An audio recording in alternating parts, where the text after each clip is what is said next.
Meus pais venderam a casa. O vovô me deixou para trás. Eles falsificaram meu nome nos papéis e disseram a todos que eu estava emocional demais para lidar com isso. A casa não era apenas madeira e pregos.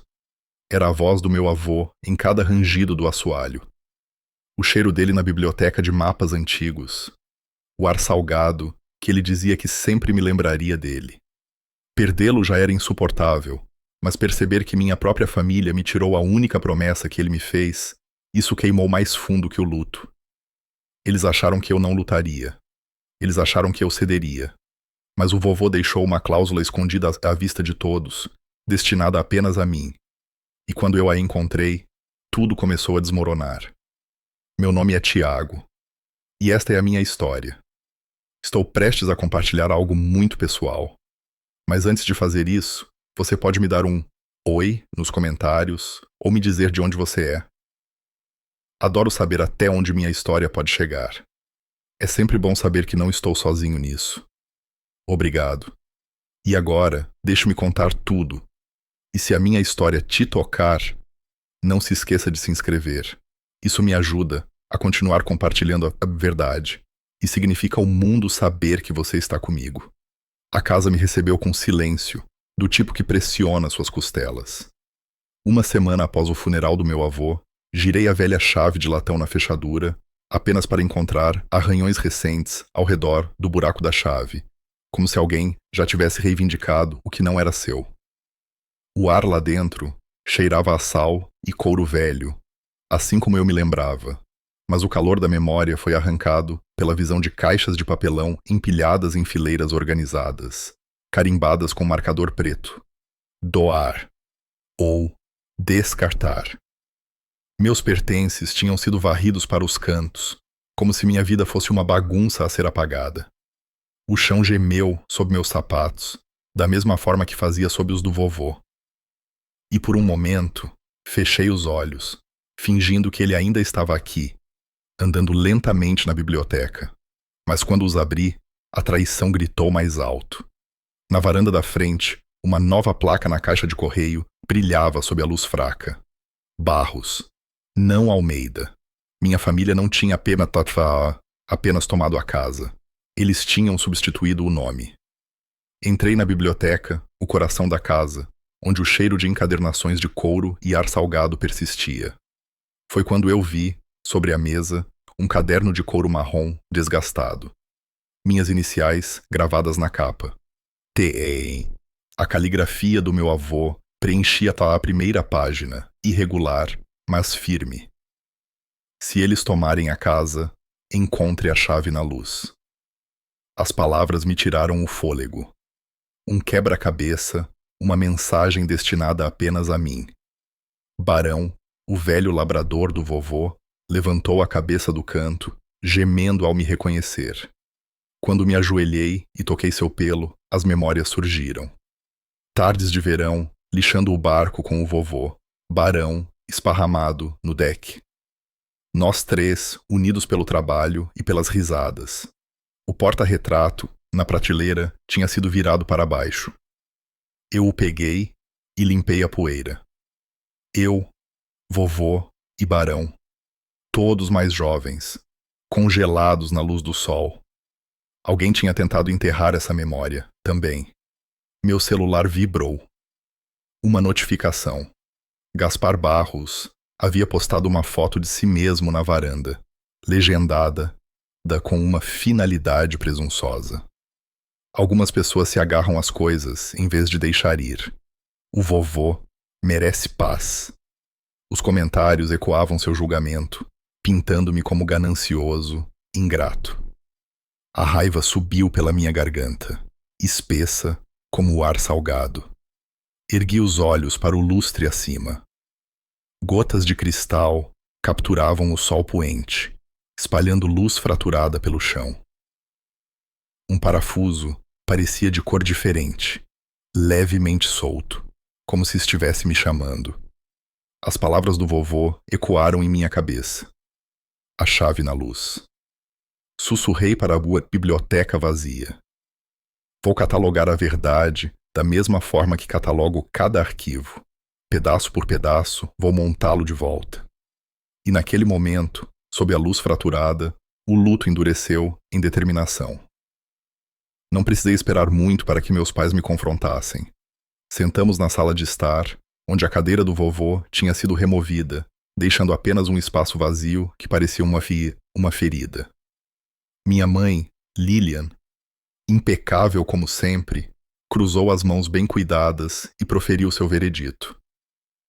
A casa foi vendida-se através do fundo de família. Tiago, você é muito emocional para administrar propriedades.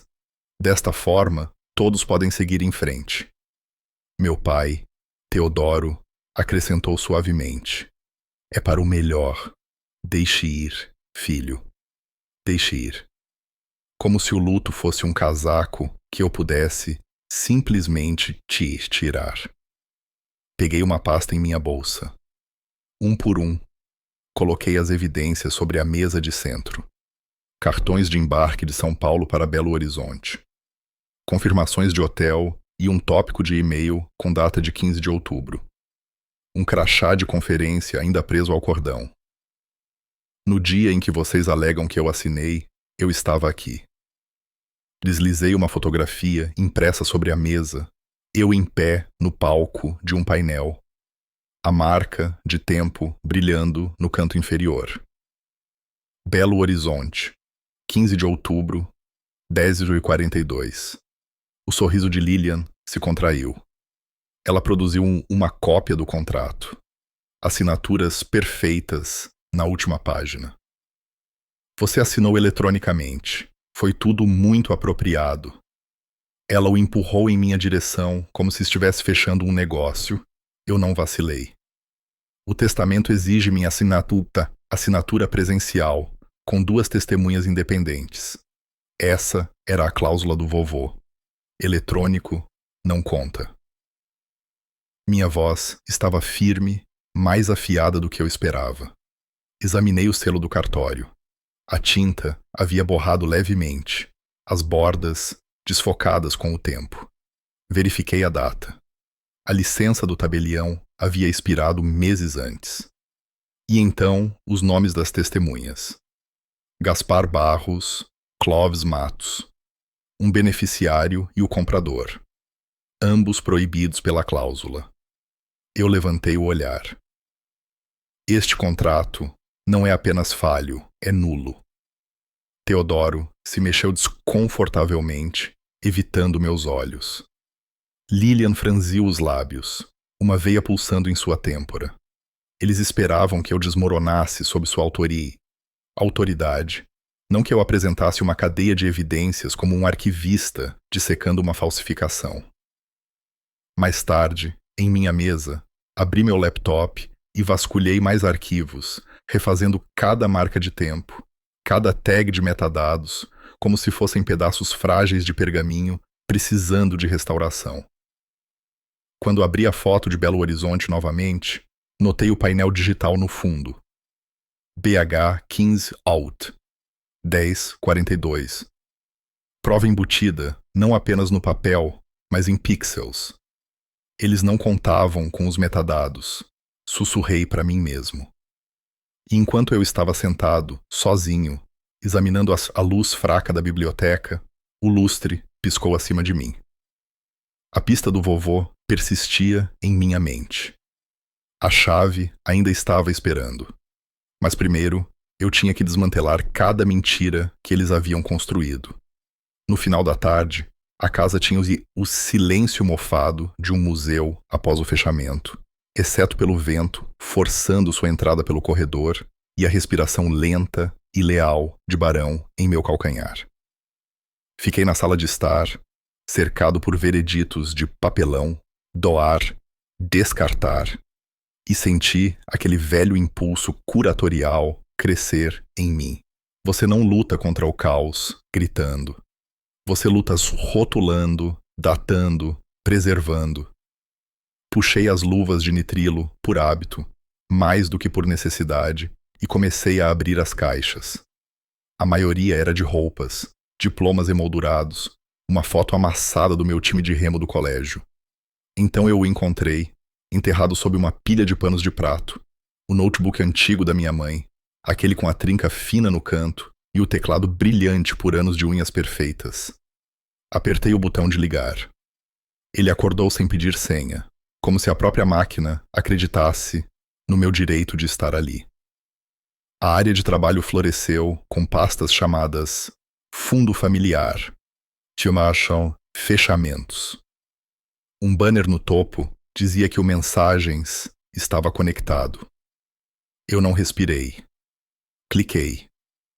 Tópicos de conversa preencheram a tela em bolhas azuis e cinzas. Todas as datas e nomes. A arquitetura chata da traição. Rolei de volta para outubro. Lá estava. Tabelião 10-15 confirmado. Outra bolha. Tiago está em BH naquele dia. Outra. Trocar as fechaduras até sexta. Um tópico separado com Gaspar. Substitua a placa da caixa de correio. A resposta dele veio com uma selfie, sorrindo, a placa Barros brilhando sob sua mão. Eu printei tudo e exportei os logs inteiros, definindo as configurações de fuso horário para garantir que nada pudesse ser disputado depois. E-mails a seguir. Um tópico rotulado. Termos da oferta, final. Abriu para revelar meu nome na linha de assunto, como se eu fosse um anexo, não uma pessoa. Rolei para baixo e levei o primeiro choque da noite. De Clóvis Matos. Melhor substituir a carta náutica por uma reprodução antes da entrega. Ele escreveu. Não há razão para arriscar danos durante o transporte. Abaixo, a resposta da minha mãe. Resolvido até quarta. Minhas costas enrijeceram, da mesma forma que acontece quando levanto um livro razão pesado do jeito errado. A casa não era o único alvo. Os mapas do vovô, o trabalho da vida dele, as linhas costeiras, tintadas. Ele confiou em mim para entender. Continuei cavando. Em documentos, encontrei um rascunho de carta que fez minhas mãos gelarem. Assunto. Consentimento, Tiago. O corpo usava minha voz enquanto dizia algo que eu nunca diria. O controlar alterações ainda estava ligado. Autor. Lilian A. Meu nome havia sido colado ali como um rótulo, em um pote.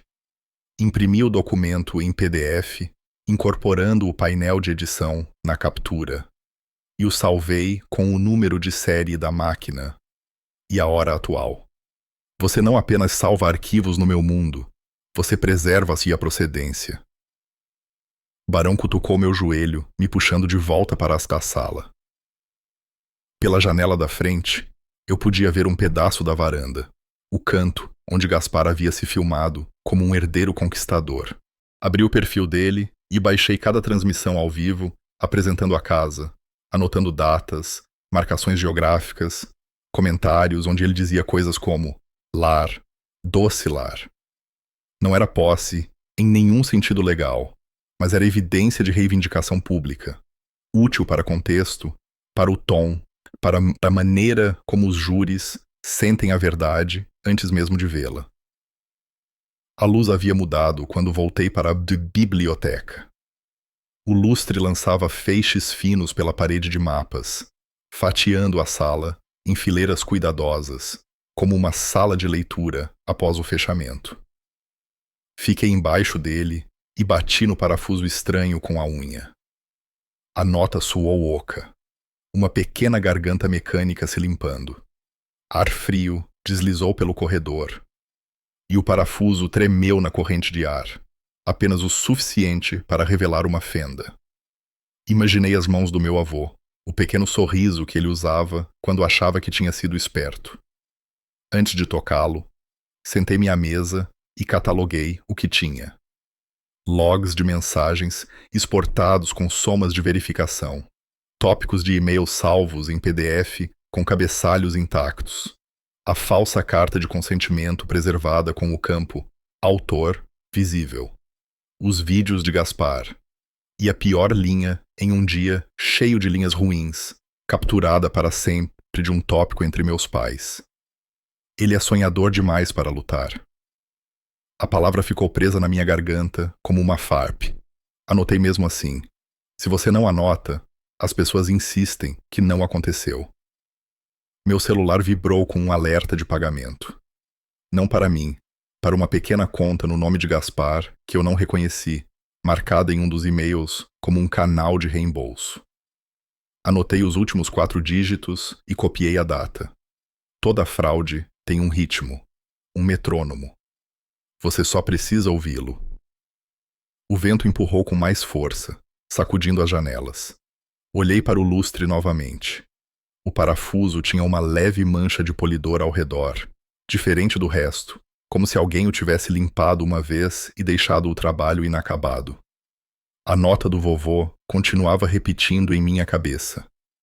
Encontre a chave e a luz. E a memória surgiu para encontrá-la. Noites em que apagávamos todas as lâmpadas, menos esta, e ele lia margens gastas de uma carta, o lustre brilhando como uma constelação baixa. Peguei o banquinho e parei. Não porque duvidasse-se do que encontraria, mas porque podia ouvir a voz de Clara em minha cabeça, a maneira como ela pausava antes de falar, como se as palavras fossem alavancas, e você tivesse que colocá-las com cuidado ou a coisa toda tombaria. Liguei para ela e enviei um pacote compacto de arquivos enquanto o telefone chamava. As exportações, as capturas de tela, os PDFs. Ela atendeu no segundo toque, seu tom tão estável que acalmou a sala. Resumi em frases curtas, como se estivesse lendo uma legenda de caso em voz alta. Houve um silêncio no final, que pude sentir se acumulando no vidro do lustre. Preserve a biblioteca exatamente como está, ela disse finalmente. E não gire esse parafuso até eu chegar aí. Deixei o banquinho de lado. Barão suspirou e pressionou a cabeça no meu tornozelo. O vento diminuiu, como se a casa tivesse aceitado a decisão. O parafuso prendeu a respiração e esperou comigo. E eu também, registrando a hora em minhas notas, desenhando uma pequena estrela ao lado da entrada. Uma chave na luz. Eu sabia onde estava. A pergunta mais difícil era o que ela abriria. A manhã chegou fria e brilhante, o tipo de luz costeira que faz tudo parecer recém-cortado. Clara me encontrou na porta, com uma bolsa de lona e um aceno de cabeça que passava por calor. Fomos direto para a biblioteca. Ela colocou um pequeno kit sobre a mesa. Panos sem fiapos, uma bandeja forrada de veludo, envelopes para a cadeia de custódia. Advogados não apenas argumentam. Os bons tratam as evidências da maneira como eu trato pergaminhos. Ela olhou para o lustre e depois para mim. Vamos fazer isso deliberadamente. Eu segurei o banquinho enquanto ela subia.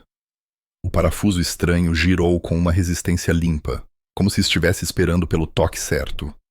Quando se soltou, uma pequena cavidade se revelou na armação, e algo metálico deslizou contra o metal. Clara colocou a mão embaixo. Uma pequena chave caiu em sua palma, opaca com o tempo, exceto onde os dedos a teriam polido, e brilhante ao longo de uma borda onde havia esfregado contra o canal, escondido por anos. Ela a colocou na bandeja e nós dois exalamos. A parede de mapas estava à nossa esquerda, uma grade familiar de costas e sondagens. Corri minha mão ao longo da moldura atrás da estante mais alta, até que meus dedos encontraram uma depressão com a forma de nada, exceto intenção. A chave girou ali, justa e certa, e um painel fino se soltou com um suspiro de madeira que estava prendendo essa respiração. Lá dentro, o cheiro de papel e cola seca floresceu, doce e um pouco triste. Uma cavidade rasa continha uma caixa de madeira, não maior que um livro de caluquiadura. Eu a levantei e coloquei ao lado da chave. A tampa se abriu sobre iniciais esboçadas a grafite. S.A. E uma carta na caligrafia do meu avô estava dobrada no topo. Reconheci a cadência antes de ler as palavras. Ele pedia desculpas por esconder o que deveria estar aberto. E então explicava por que o fizera. Se eles pudessem tomar a casa, ele escreveu, eles certamente tomariam a história. Ele me disse para manter o farol, para guardar o que era destinado a guiar, não a acumular. Debaixo da carta havia um pendrive, um segundo envelope de recibos e um mapa que parecia o da parede, exceto que não parecia.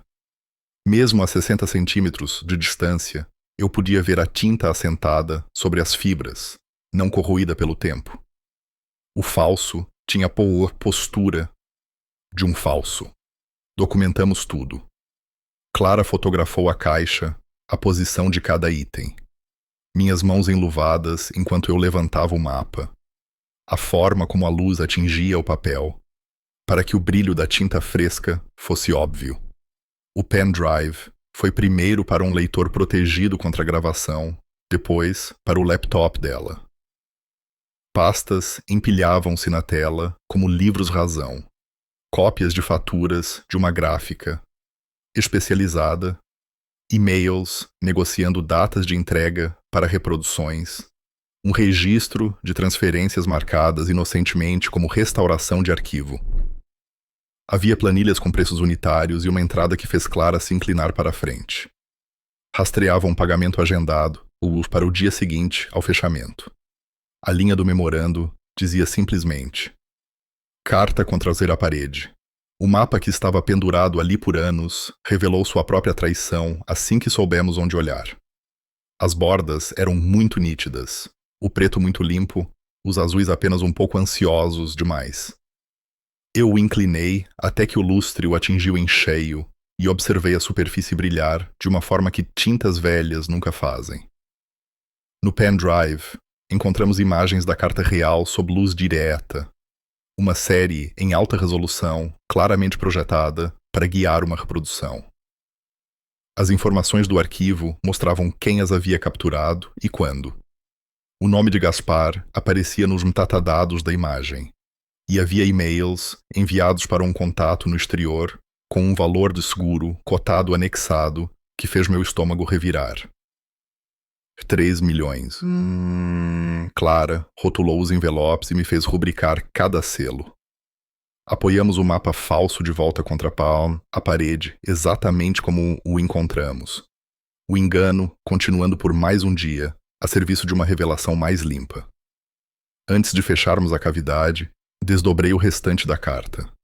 Meu avô escreveu sobre a pressão que havia recusado, conversas tarde da noite na mesa de jantar. Documentos deslizados em sua direção com ameaça educada, pedidos que soavam como favores e pareciam algemas. Se ele não assinasse, eles tentariam passar por mim, ele escreveu. Porque o amor torna uma pessoa macia nos lugares que a papelada não pode alcançar.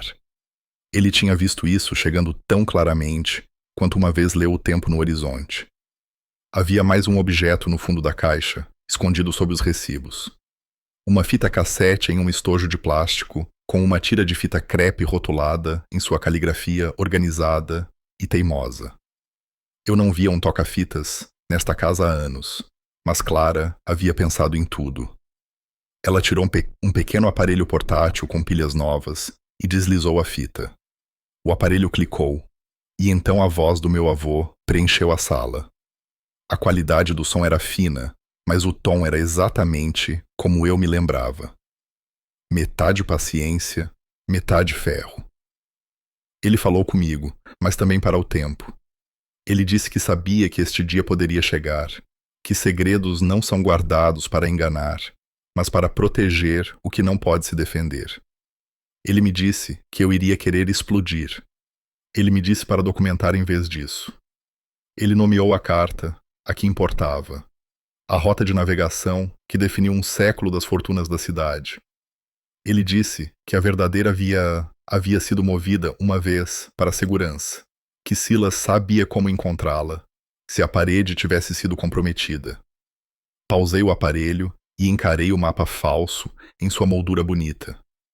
Pensei em Gaspar, enviando imagens de alta resolução através de um oceano como artefatos contrabandeados, e no e-mail de Clovis Matos, dizendo à minha mãe para trocar a carta antes da entrega, como se a história fosse uma almofada que você poderia trocar na saída. Pensei na frase que usaram para mim em suas mensagens.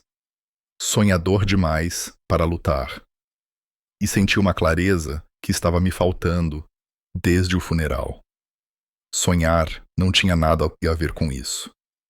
Lembrar, sim. Fechamos a cavidade. Clara guardou a chave, a caixa, o pendrive e a carta em sua bolsa com um inventário escrito. Ela fez uma ligação rápida para estabelecer uma ordem de preservação e um mensageiro para a cadeia de custódia. Eu fiz uma ligação diferente, uma que começou com Silas atendendo no segundo toque e terminou com seu suave. Eu estava me perguntando quando você a encontraria. Ele me disse que tinha algo para mim e que pertencia à casa mais do que jamais pertenceu a uma pessoa. Antes de sairmos, fiquei sob o lustre mais uma vez. O braço vazio, onde o parafuso estivera, parecia uma boca que finalmente disse o que precisava dizer. A luz derramou-se pelos cristais e se espalhou pela mesa, pousando na bandeja de veludo onde a chave havia descansado. Tudo na sala parecia o mesmo. Nada parecia. Apertei o play novamente porque precisava ouvir mais uma vez, não por prova, mas por direção. Tiago, meu avô disse, como se eu tivesse 10 anos e ele estivesse me entregando uma bússola.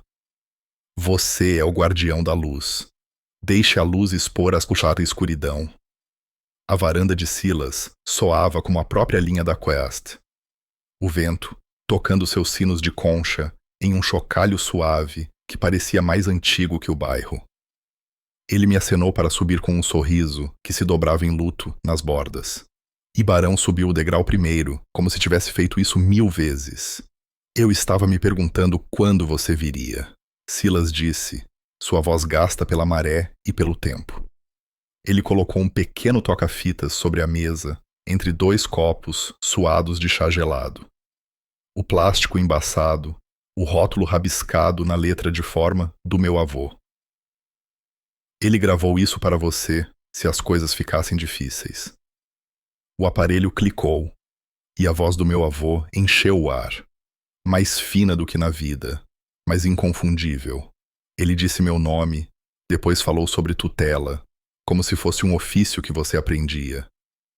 Apenas Tiago decide, ele disse, como se estivesse em um tribunal. Não deixe que eles substituam o que é verdadeiro. Deixamos a fita rodar até o clique da fita líder, e Silas me fixou com um olhar que eu lembrava da infância, quando ele me ensinou a amarrar um nó. Tem outra coisa. Eu vi seu pai levar a carta verdadeira uma noite, meses atrás, tarde. Ele achou que ninguém tinha notado. A varanda inclinou sob mim por um segundo. A traição dói no presente, mesmo quando você a espera. Anotei mesmo assim. Dirigimos até o escritório de Clara, um retângulo envidraçado, empilhado com fichários e silêncio. Ela nos cumprimentou sem cerimônia, deslizou um bloco de notas em minha direção e me pediu para expor a cadeia. O contrato, as datas, o lustre, a parede, o pendrive. Enquanto eu falava, ela desenhou uma linha do tempo simples e aí ancorou com a cláusula do testamento que mais importava. A propriedade só pode ser transferida com a assinatura pessoal de Tiago na frente de 2 testemunhas independentes. Ela leu, depois sublinhou independentes, até o papel ameaçar rasgar. Eletrônico não serve. Beneficiários e compradores não podem servir.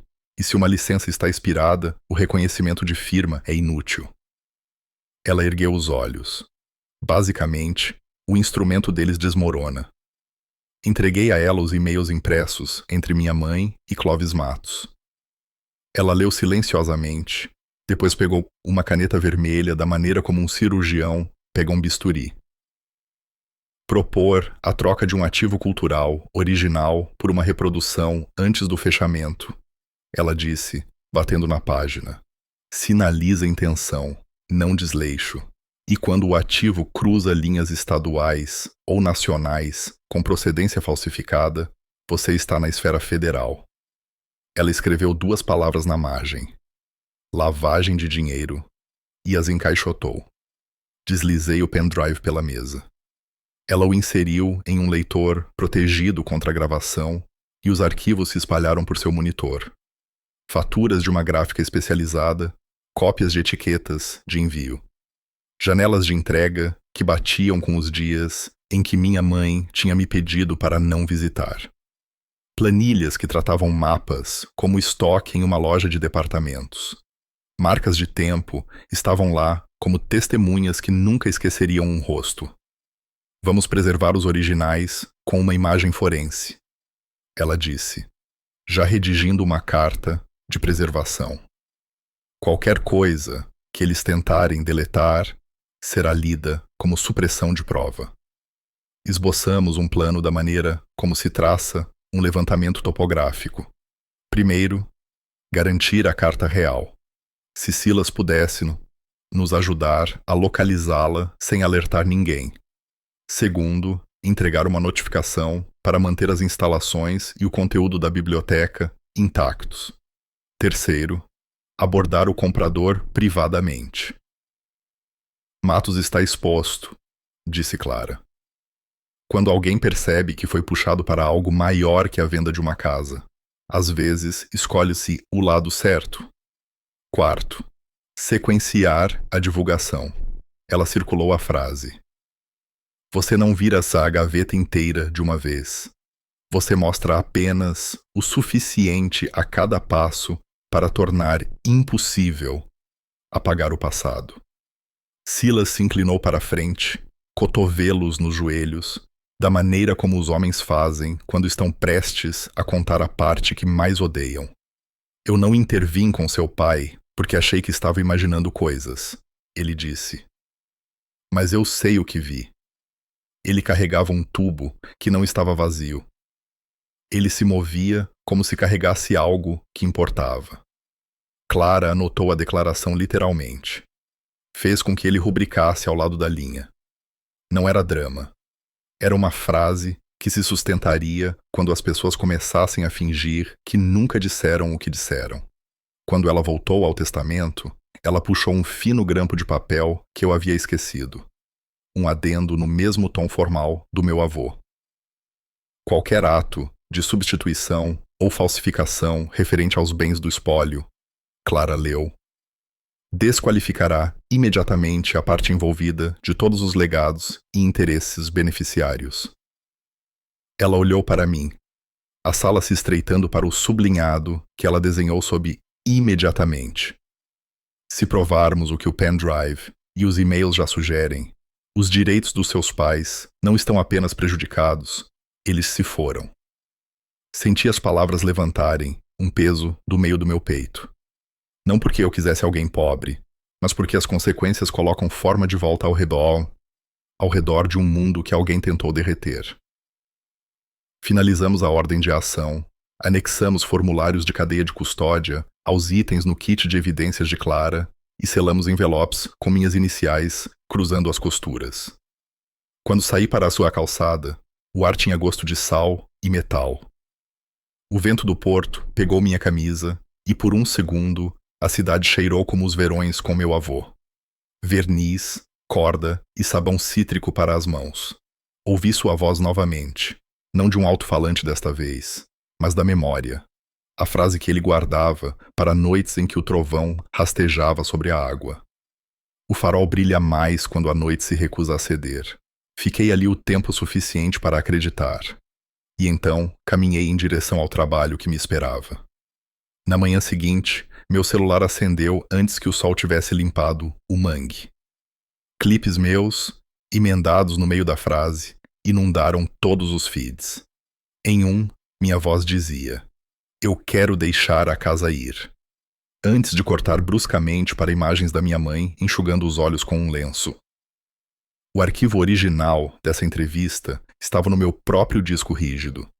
Na versão completa, a frase continuava: para a comunidade que amava meu avô, não para um incorporador. Contexto é a primeira coisa a morrer quando uma história precisa de um vilão. Ao meio-dia, um jornal local publicou uma manchete que travou meu maxilar. Arquivista instável bloqueia planos da família. Eles usaram uma foto minha semicerrando os olhos contra o vento, o que parece desequilibrado se você quiser. Gaspar entrou ao vivo da varanda, enquadrado pela nova placa de nome como um anúncio de campanha. Ele falou para a câmera com a facilidade praticada de alguém que acredita em seu reflexo. Ele não se importa com o legado, disse ele. Ele só quer um dia de pagamento. Ele riu e deixou os comentários o aplaudirem. Salvei a transmissão com um clique silencioso, anotei a tag de GPS e a coloquei na pasta que rotulei Reivindicações Públicas. Você nunca vence discutindo com uma inundação. Você vence canalizando-a para o registro. No café perto do porto, deslizei meu laptop em direção à Clara e toquei a entrevista completa. Minha voz em contexto não soava instável. Soava como alguém tentando construir um pequeno farol de uma casa com bons ossos. Segui com a fita que pegamos de Silas, a dicção cuidadosa do meu avô enchendo o clamor suave de xícaras e vaporizadores de leite. Cabeças se viraram, porque a integridade chama a atenção. Isso refuta a narrativa e estabelece o propósito, disse Clara. Não vamos liberar o pendrive publicamente ainda, mas vamos prever que a documentação existe. Ela digitava enquanto falava, a carta em cadência legal e nós dos dedos limpos. Então, a coletiva de imprensa. Minha mãe estava atrás de um pódio de metal escovado na imobiliária, o logotipo da empresa pairando sobre seu ombro como um veredicto. Ela apresentou um clínico pelo nome, que passou a falar sobre minha tendência ao pensamento catastrófico, como o luto pode parecer perseguição. Ele não me diagnosticou. Isso teria sido processável. Ele insinuou. Assisti do café com as mãos ao redor de um copo de papel que esfriou mais rápido do que o café deveria. Clara ergueu uma sobrancelha. Eles compraram um jaleco branco, ela disse. Nós responderemos com documentos. A primeira mudança na corrente veio de um lugar que eu não esperava.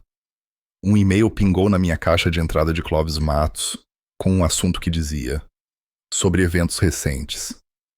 Dentro, um único parágrafo que equivalia a uma confissão na qual você poderia pendurar seu caso. Ele acreditava ter sido enganado sobre a troca do mapa. Ele estava se retirando da transação. Se necessário, estava disposto a fornecer uma declaração. Encaminhei para Clara antes de terminar de ler, depois sentei e me permiti respirar fundo pela primeira vez em dias.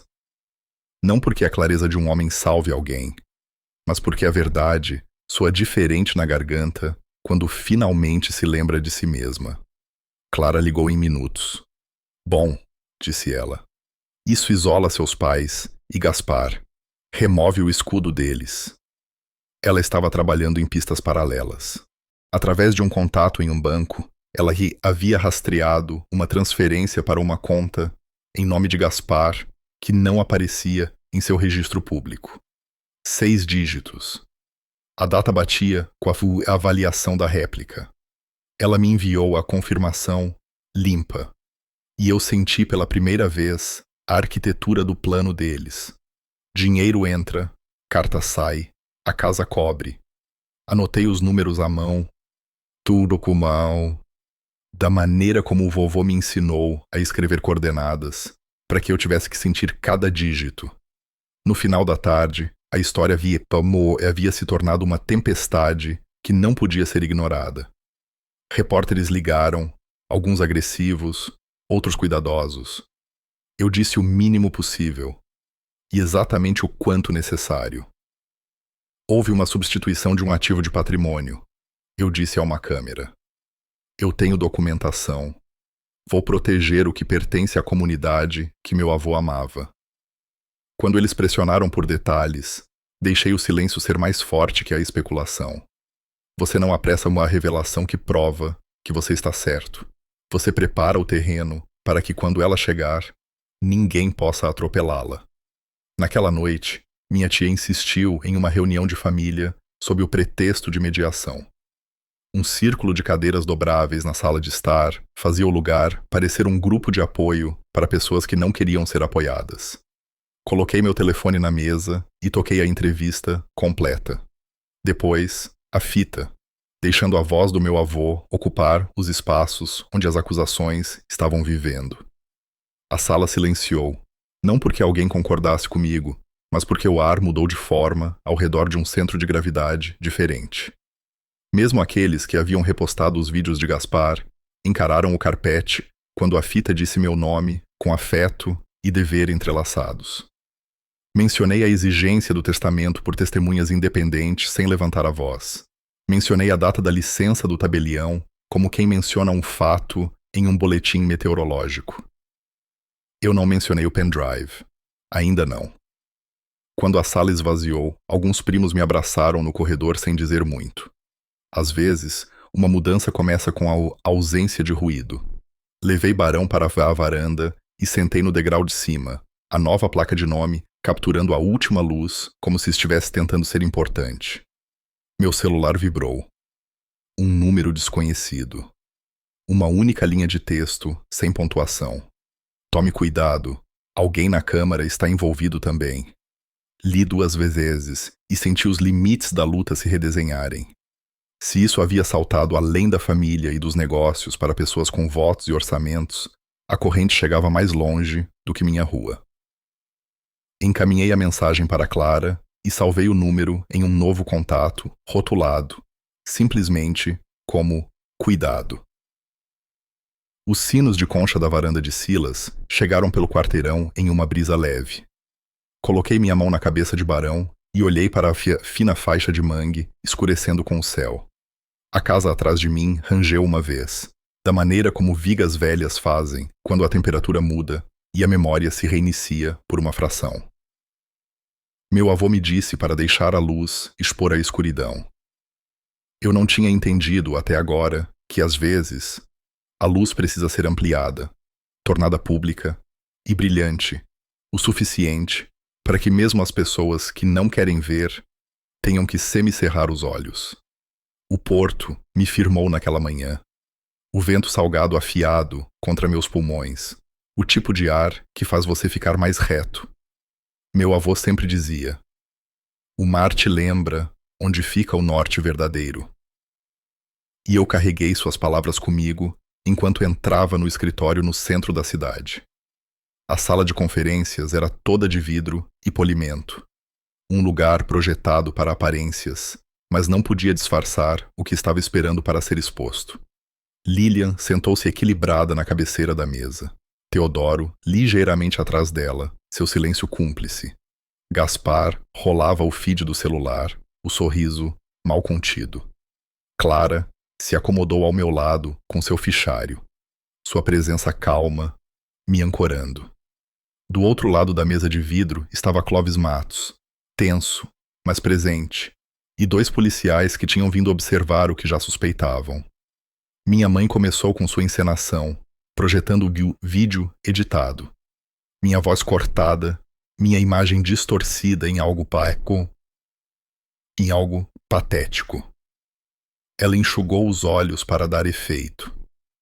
É isso que o luto faz, disse ela, sua voz pesada de falsa simpatia.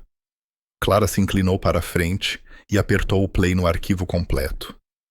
A verdade preencheu a sala. Minhas palavras completas sobre manter a casa para a comunidade.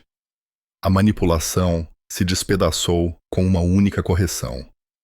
Coloquei o mapa réplica sobre a mesa A tinta nova demais para carregar o peso da história. Silas entrou então, carregando o original. Ele o desenrolou cuidadosamente, e quando a carta real tocou o vidro, a diferença era inegável. Os policiais se inclinaram, o ar na sala espesso de reconhecimento. Clara leu diretamente do testamento, sua voz cortante e firme. Esse eu apenas com a assinatura pessoal de Tiago, testemunhada por duas partes independentes. Ela deixou o adendo cair como um martelo. Qualquer ato de substituição ou falsificação resulta em deserdação imediata.